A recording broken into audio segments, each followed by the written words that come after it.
Vážné dámy, vážní pánové, všichni ostatní, vítejte na Deník, moje jméno je Tim a dneska si promluvíme o polských volbách. Konkrétně se konají tuhle neděli a dneska uvidíte rozbor různých politických stran a taktéž rozhovor s politologem z Univerzity Varšavy, který nám vysvětlí různé kauzy, ale i politickou situaci, podle kterých se voliči rozhodují. Dávejte like, odběr a můžete mi přispět na Hero, uvidět exkluzivní videa a naučit se mnoho dalších věcí. Zatím čau. Polské parlamentní volby v roce 2023. Kdy budou a kdo je vede v průzkumech? Polsko v říjnu čekají volby do Sejmu a Senátu. Sejm je jejich parlament, něco jako v Rusku je Duma, tak oni mají prostě Sejm, které rozhodnou o politickém směřování země pro nadcházející 4 roky. Pár týdnů před volbami ve volebních průzkumech vede dosavadní vládní strana Jaroslava Kaczyńského. PiS. Dotahuje se na ní občanská platforma ex-premiéra Donalda Tuska. Takže tohle jsou ty nejdůležitější jména, Jaroslav Kaczyńský a Donald Tusk. Víte někdo, jak se to správně čte? Termín. K volebním urnám zamíří Poláci v neděli 15. října. Oproti České republice se volby konají pouze v jeden den, stejně jako na Slovensku obvykle v neděli. Konečné výsledky voleb budou oznámeny v pondělních ranních hodinách 16. října, takže zase budeme muset přes noc sledovat ty volby, což nevím, jestli mi bude chtít teda. Volební průzkumy. Poslední týdny před volbami se o přední příčky ve volebních průzkumech přetahuje vládní konzervativní strana Právo a spravedlnost Jaroslava Kaczyńského s opozičními liberály z občanské platformy PO ex-premiéra Donalda Tuska. Za nimi se s výrazným propadem umísťují další strany. Opoziční třetí cesta, Nová levice a krajně pravicová konfederace. Takže reálně tu máme 5 stran, které jsou důležitý. Takže PiS má 37%, od září klesají, nebo od augustu spíš klesají, začátku září. Stoupá ta opozice, koalice, Civil Coalition, jo, to je ona. A Právo a spravedlnost, to je tady. Potom je tam, to je konfederace. Pokud chápu, tak konfederace je ta nacistická sračka. Lavica je prostě červená a potom zelená barva je third wave a všechno ostatní má pod 5%. PiS Poland 2019, to víme, ok, super, tohle je dobrý vědět. Za nimi se s významným propadem umísťují další strany, opoziční třetí cesta, Nová levice a krajně pravicová konfederace. Ta je považována za potenciálního koaličního partnera PiS, která by volby vyhrála, společně s konfederací by si mohla zajistit většinu v Sejmu. Takže konfederace, krajně pravicová, nejspíš bude v koalici s PiSem. Dobrá, v minulých volbách zvítězili se 43,5% hlasů, což je teda brutální. A na druhém místě byla Občanská koalice. Migranty postřílíme a ženy naženeme do koncentráku. Možná koaliční strana v Polsku budí hrůzu. Ok, tohle bude právě ta radikální pravice typu. Víc než 2 týdny před parlamentními volbami v Polsku je velmi pravděpodobné, že po třetí za sebou vyhraje konzervativní strana Práva a spravedlnost vicepremiéra Jaroslava Kaczyńského. Okay. Má však jediného možného společného spojence, jiným radikální konfederace, která se v průzkumech pohybuje mezi 8 až 10%, ale jde z ní hrůza. Může postřílet ženy a děti na hra do koncentračních táborů. Prohlásil představitel konfederace a poslanec sněmu na adresu migrantů, kteří se stále pokouší proniknout do Polska přes hranici s Běloruskem. Jako on to ještě říká o Bělorusech, ty vogo, to je hustý. Frajer, kámo, čtěbe, jo, radikalismus. To byl vtip, když tak. Přestože Corwin Mike veřejně pobízel ke zločinu a dopustil se tak závažného trestního činu v orgánech prokuratury ovládané PiS, to nikým ani nehnulo, komentoval jeho výroky ty deníky Politika. No to je nejspíš způsobený tím, že oni s nima fakt chtějí do koalice, proč by samozřejmě kritizovali svého koaličního potenciálního partnera. Podobná extremistické ladění prohlášení zaznívají i od dalších čelných představitelů konfederace. Ačkoliv PiS i konfederace popírají, že by po volbách mohli spolupracovat, málo kdo jim to věří, konfederace totiž dělá vše proto, aby se dostala do vlády. Napsal autor komentáře Adam něco. Spojuje nenávist k Evropské unii. Dodal, že společní jmenovatelé spolupráce obou stran, například nenávist k EU, ale existují i další oblasti, kde se konfederace s Kaczyńským snadno shodne. Jak je možný, že, to mi možná někdo vysvětlete, ale já se na to určitě zeptám toho týpka, jak je možný, že PiS nesnáší EU a popřitom tak moc podporuje Ukrajinu? To je prostě podpora Ukrajiny, protože nesnášíme Rusko ještě víc, než milujeme, nebo než nesnášíme EU? Je tohle ten důvod? Typu, že asi ano. Ano, super, díky moc. Jak by na to reagovala veřejnost, včetně pro evropsky smýšlejících sympatizantů PiS a konfederace, to je jiná věc. Podle červencového průzkumu z agentury Social Change až 74% Poláků podporuje členství ve své země v EU, zatímco jen 14% je proti a 12% nevyjadřilo žádný názor. PiS v průzkumech si dlouhodobě udržuje 6 až 7% náskok před liberální občanskou platformou Donalda Tuska. Paráda. Průzkum. Politická opozice má šanci získat ve volbách většinu. To mě teda udivuje, ale dobře. Počkat, tohle ještě, to ještě bylo stále k těm imigrantům. Volební průzkumy. Tak, referendum o migraci a důchodech. Součástí voleb bude taky referendum, jehož tématem je migrace a důchody. Celkem se jedná o 4 otázky, které navrhla PiS a ještě čelí značné kritice. Podle kritiků jsou formulovány tak, aby většina voličů odpověděla ne. OK, tak to je jako fakt na hovno, no.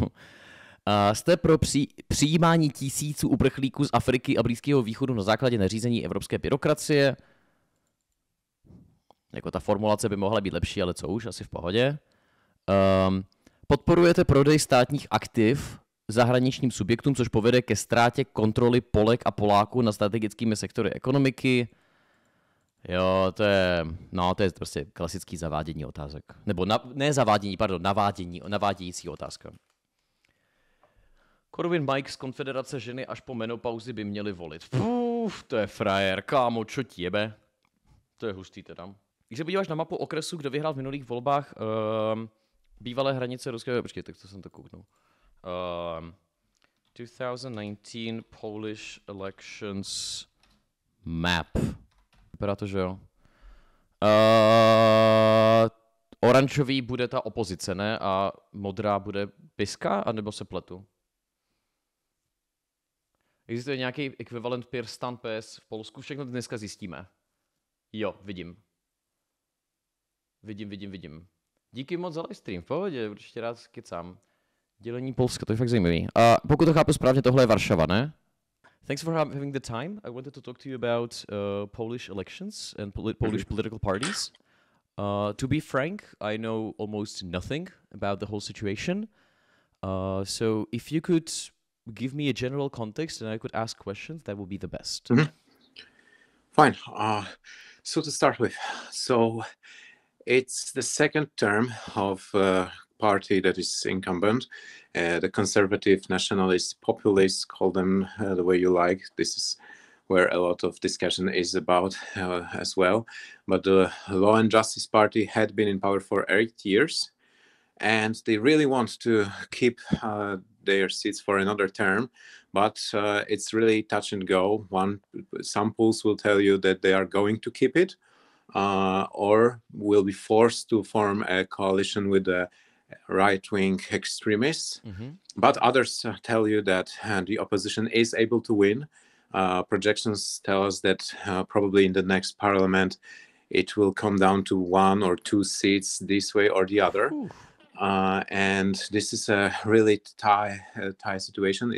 We have had an extremely brutal campaign with accusations flying all over the place of the worst kind of rhetoric around. So can I just intervene with a few questions, because I'm just already getting lost. Sure. So as far as I know, you have 5 major parties that are reaching over the 5% limit. Other parties are like less than 1 or 1%. Yeah. And so it seems that there can be a coalition either of the extremists and the PiS or Law and Justice Party, and then the other 3 parties can form a coalition as well, or is there any kind of conflict between the 3 parties there as well? Well, they've never formed a coalition before, so it's not that clear how it is going to work out. But they say they want to cooperate, although they've been attacking each other for a while as well. Mm-hmm. So the main one, with 30-something% support, had already been in power before the Law and Justice, the Civic Platform, with Donald Tusk, former leader of Council of Europe, governing it. So they are like a liberal EPP center-right party. Now the 2 that they want to form a coalition with are left-wing and center. So there are some tensions between them as well. And they have around 10% support, the 2 smaller ones. Okay, understandable. And so could you tell me more about the accusations that you talked about? So what are the let's say, what are the major issues that Polish people are going to vote on or based on? So I would say it's the way that it has been framed. It's whether you are in favor of the past 8 years or not. It's very similar to the case of Donald Trump in the US, which the ruling party had been a huge supporter of, because they invited him all over the place. They were really supporting him as one of the last parties in Europe. They really wanted him to win over Biden, and they share very similar rhetoric. They are anti-elitist, they are skeptical of climate change, they are against migration, they share the same nationalistic worldview, and this is what their whole campaign had been focusing on. So fear of immigrants coming in, a promise to keep them at bay at all costs. Can I ask you which immigrants? Is it the Belarusian one or the Ukrainian or African or? Yeah, it's a mix of people smuggled through Belarus and general southern migration to Europe that peace doesn't want to have a common relocation system on the European level. Of course, yeah. So right now they are trying to build this worldview of stronghold that needs strong, decisive leaders that will keep us safe. But they also add their welfare programs that they had introduced in the past 8 years, and they had been to some extent successful at rising minimum wage and eliminating poverty. So it's a mix of welfare programs and nationalistic pride that they want people to rally around. I don't know how well are you informed about Slovak or Czech political scene, but could you compare them to some kind of social democrats or, I don't know, Smer SD, the guys that won just now in Slovakia? Well, the easiest comparison is with Viktor Orban from Hungary. I don't know the Czech and Slovak. I've not heard about the recent issues, but they had been one of Orban's rare friends in Europe. So they have there is a lot of similarities with him, although unlike him, they had not been pro-Russian openly. So this is where you have to draw a distinction. They supported Ukraine. They just say that, well, there is a point at which there is enough and we are better off making our own decision outside of European Union. Would you call them, let's say, economic left or just on the economic scale? I'm just asking because one of the things that I'm talking about on my channel as well is economics. Well, they surely introduced way more redistribution programs that we had in the past. Although it's rather giving people money directly for which a lot then had been spent on private initiatives. So private market benefited it from that as well. So it's the left-wing critics would tell you that it's a continuation of neoliberal economy, which just fueling the internal demand rather than expanding actual welfare states. So we still have a tremendous housing crisis. We don't build flats for rent. We are not expanding our public healthcare, but the poorest people had been given just cash to support their basic needs. Okay, interesting. And so maybe we might disagree here, but that's irrelevant. Like when it comes to the policy making, is it somehow data driven or is it just like populist random stuff that makes no sense? Well, they certainly want to be seen as using some data, but they don't really have too much experts on their side. Sorry, I'm going to reformulate my question. Do they actually believe what they're saying, or are they doing all of this just to get in power and control the government? So similar as to the ruling party in Slovakia, Fico and Smer, I would generally assume that these guys are, doing nuts in order to keep power. Do you believe that these guys are in for the politics or in for the actual ideology?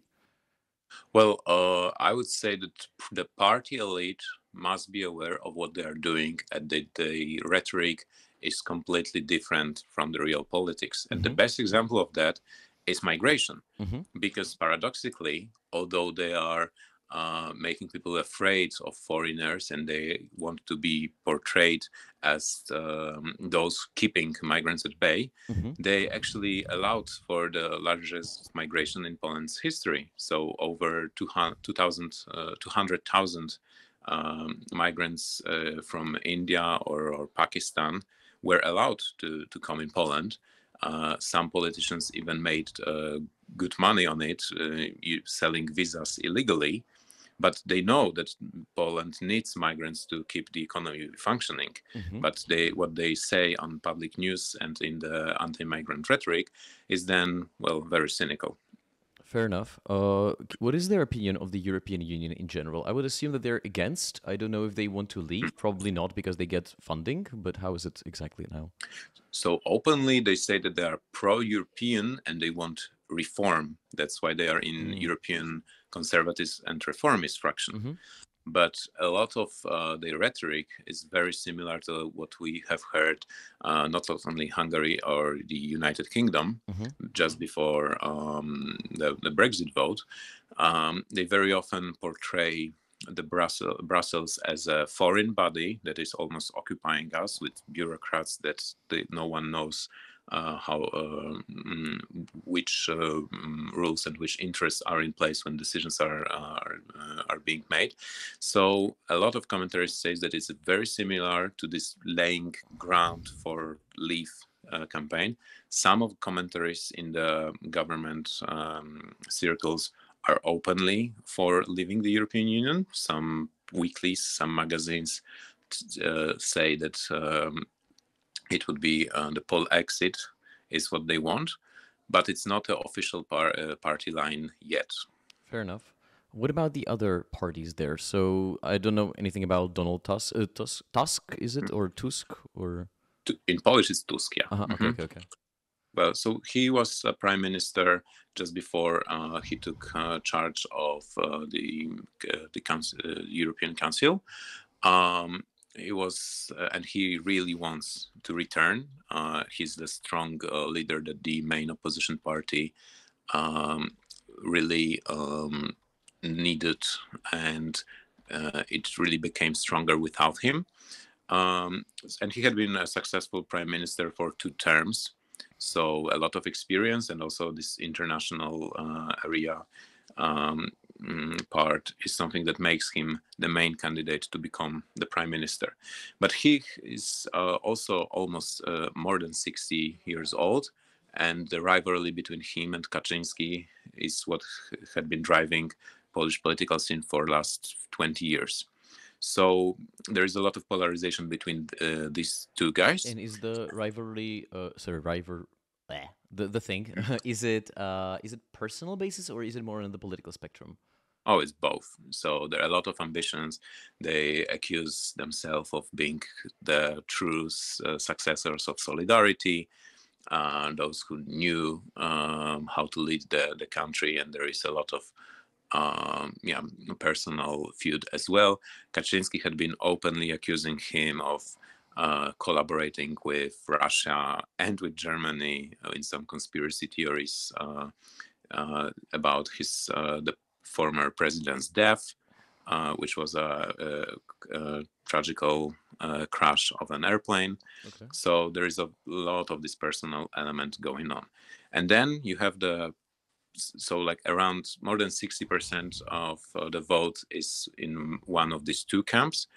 And then you have those who are tired, who want to change the politics to be less personal and to also have this generational transformation. Hence, the new Central Party and the left-wingers and also right-wing radicals. Mm-hmm. And could you tell me more about these three? Again, I know nothing except for one article that I read on the Radical Party, which I've heard that they want to shoot immigrants and send women to concentration camps or something like that. And I've heard that they said that women should be allowed to vote only after menopause. So again, that's all I know. Yeah, so their story is really weird because they attract people who are frustrated. A lot of very candidates who had been in some lunatic conspiracy theories, running their campaigns independently, saying terrible stuff. Most often they will tell you that this is not their party line, that they are, pro-entrepreneurship, that they want minimal state. There is this libertarian strain that they try to play on, plus very conservative worldview. And how extreme it is, it depends from candidate to candidate. But in general, they are against European Union, minimum party, and very traditional worldview. Then the two other parties are more in the center and left. So the central one is, I would say, like a modern reformed Christian party. You mean the third wave, or which one? The third wave, third wave. So it is led by a former TV host who was also running some welfare programs in Africa. And he formed a coalition together with the Agrarian Party, the oldest Polish party. And they try to attract voters who are fed up with quarrels, who want to reform the country, but also respect the tradition. They are green, very pro protection of environment, and they promise this the less aggressive, less emotional politics. This is what their official stance. I'm gonna ask you like a generalizing question. So feel free to say it depends. Would the, let's say, academic urban areas or urban people vote for this party? Because this just sounds like one. Well, I would say that they will have most support in smaller cities. Okay. With like people running their municipalities, working at public administration as well, but also small businesses and people who are generally for solving very practical problems. So they would be very ecological, but then they wouldn't like to combine it with, let's say, the left-wing postulates with very progressive policy. Okay, makes sense. And the last one, the left-wing party? So the left-wing party is in reality a coalition of three left-wing parties. Okay. But now they managed to form one institution.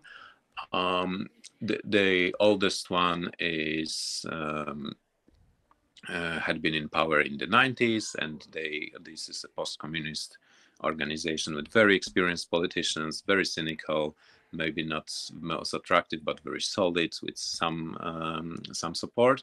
And they now managed to form a coalition with this new wave of left-wingers who are, well, what you would expect European social democrats to be. So they would be openly for same-sex marriages, very progressive on taxation, very pro-European, and they would also have way more women in their ranks than other parties.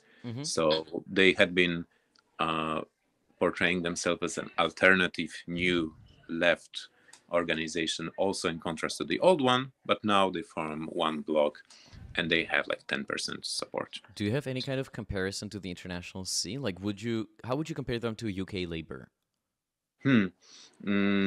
Well, I think they are a much smaller group, so it's harder to complain. But probably they would be quite similar. They have very so the policies they support are very often standard in Western Europe, such as, say, social housing. Therefore, support trade unions or stronger state intervention. But in Poland, which is in which people are very skeptical of state intervention and very pro-capitalist, they are very often seen as extremists. So would you say, like, because in our country, left-wing parties are usually voted for by, let's say, elderly people who remember communism in a good way. Is this the same, or? Oh, not really. So they also their electoral base is mainly very progressive, well-earning, city, Okay. big city, cosmopolitan younger people. Oh, So it's more about it's because also the cultural aspect is as important as the economical one, and this is also why older people who support state intervention would rather vote for the nationalistic party, which also promises them active party, active state role, but they would be discouraged by the cultural wars. okay. I have a few questions in my chat, if I can ask. Yeah. The first one is, what should people understand under the word cynical when you talked about the left-wing party, the politicians? Oh, yeah, I meant the older generation. So those who had been communists in the 80s, liberal in the 90s, European in 20 years ago, and now they are anti-authoritarian because they are against the ruling party. I mean, very experienced politicians who had been managing their organization, not with whatever the circumstances were. They had been in coalition with all sorts of parties. So they would be way different than European left-wingers. Also wouldn't be wouldn't have problem with forming coalition with very neoliberal parties. Okay. And one question that I have, which I have no idea how would to even think about it. So the current prime minister is Mateusz Morawiecki. I don't have no idea how to pronounce it. What is his role in all of this? Like, he is from the Law and Justice Party, as far as I know. And why is he not running? What is the deal with him? And maybe even how is his government? What were the effects of his government on the current political state of the discussion? Well, so he's an interesting figure because he was an economic advisor of the former party, Donald Tusk, when he was the prime minister. And then he was supporting very, very liberal policies. He had been an experienced bank CEO who made a lot of money on deals with the church, privatizing the land, and then he turned right wing and joined the Law and Justice when they were in power. Firstly, he was just the finance minister, and he doesn't have a very strong political background. That's why his position within the Law and Justice Party is relatively weak. So he had a blessing of the party leader, and many say that he's just a puppet, having control over Puppet of maybe whom? of Jaroslawa Kaczyńskiego. Okay. So he's just focused on practicalities and day-to-day management, but he doesn't make the actual decisions. He doesn't have a very strong support, and not many people working with him on the political level. So he had been in charge of Ministry of Finance, then Ministry of Economy of Development, and then he became a prime minister. But he has a lot of internal coalition among those right-wingers who had been in the party for 20, 30 years, and they feel that he's a little bit of an outsider, a suspicious one, that they shouldn't trust. Okay. And because you told me that you have only time for until 6:15, so how is it with the coalition of Law and Justice and the radicals? Is it so? How likely is it? And if it happens, what are the consequences for the Polish politics? Like, does it mean even stricter abortions and weird immigration policies and maybe referenda on the EU? Or how can we imagine all of this? It's difficult to say if the radicals agree to that. I would say that's the main question, because some of them say that they want even more radical change, that has not been the true right wing that they would love to have in place, and some of them are against the welfare programs that the ruling party introduced. So everyone who worked with Law and Justice until now, who formed the coalition, also didn't end up well. So we have people who lost their support, and or had to retire from politics for some weird reason. So there is no good example of collaboration, of cooperation with that party. So this is very discouraging. Having said that, if the choice is between center/left-wing governments and forming something just against them, I would be surprised if at least a fraction of the radicals wouldn't agree to work with Law and Justice, just to stay in power and to make up any explanation. And this is a scenario that is, as you suggested, probably going to end up with very radical policies, with even more support for restrictions on women, on minorities, and on migrants. But it's probably also not going to be a very stable coalition. So yes, it's a very likely situation that we'll have a minority government, or the one with little support, and next election maybe next year. Okay, interesting. I have one question from the chat as well. To what extent does religion play in shaping Polish voters' opinion? I would assume a massive one, but which parties rely on religious rhetoric the most? So definitely the ruling party. So the election actually takes place deliberately on the anniversary of John Paul II's election. And they portray themselves as defenders of the faith, of those who want to keep a good name of our beloved Pope in place. Because we had a lot of pedophilia scandals that had been revealed in the last year, they wanted to make on the church, running back to the 70s even. Yes.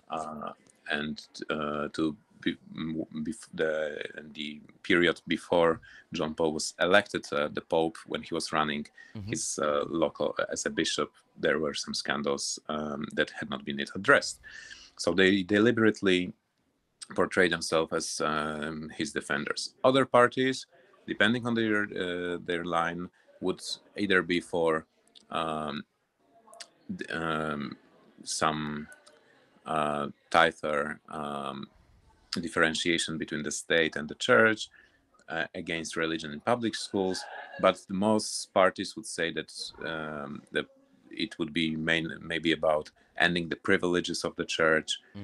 So religion is still official class that less and less people young people take part in, but very few parties against maybe the left-wing one would be like openly against it. It would be rather about limiting their impact instead of allowing it to have control over public affairs. Thanks a lot, man, for that, and have a lovely day. Thank you very Thank much. you. I hope you liked it. I hope the quality wasn't bad. No, and it was please great. send me a link or anything that I can share when it's published. Definitely. Have a good one. Thank you. Bye. OK, paráda. Super. Doufám, máte nějaké doplňující otázky k tomu všemu, co se zatím říkalo? Jestli jo, tak se prosím vás ptejte. Jsou to něco jako zelený u nás jenom víš? Hele, ta situace, takto, já se budu vzdalovat tomu, abych to přirovnával k československé politice, protože zatím neznám přesně tu situaci a ani on mi to jako neřekl. Je single? To je dobrá otázka, na kterou vám asi nedokážu zatím odpovědět. Průzkum. Politická opozice má šanci získat ve volbách většinu. Je to z 1911 před měsícem. Pravostředové levicové opoziční strany v Polsku by v součtu mohly získat v parlamentních volbách plánovaných 15. října více křesel než potenciální koalice vládnoucí strany Právo a spravedlnost a krajně pravicové konfederace. Ale tohle opět strašně záleží od toho, jak dopadnou ty volby. Přesně jak on říkal na začátku, je to otázka fakt několika křesel a cokoliv odhadovat je hrozná blbost. Typek hrozný sympatia. Mně se hrozně líbilo, že tak to bylo cítit, že bude takový ten levicově progresivní akademik, který se tomu věnuje, ale popisoval to co nejvíc neutrálně a vypadalo to, že fakt tomu rozumí. Myslel si ty jejich regionalisty, ale tak který jejich regionalisty? Pozor, oni to je jako obrovská část jejich politiky a na celém spektru, až na nějakou tu progresivní levici. Ty budou asi spíš ateisti. Typuju, že i ta pravice, taková nebo pravice, tyhle radikální ta strana, tak oni budou taktéž křesťani a budou všechny tyhle názory obhajovat Biblí. To dává smysl. Jinak otázka možná mimo Polsko, myslíš, že pořád možná vláda v čele s progresivním Slovenskem? Já si myslím, že spíš ne.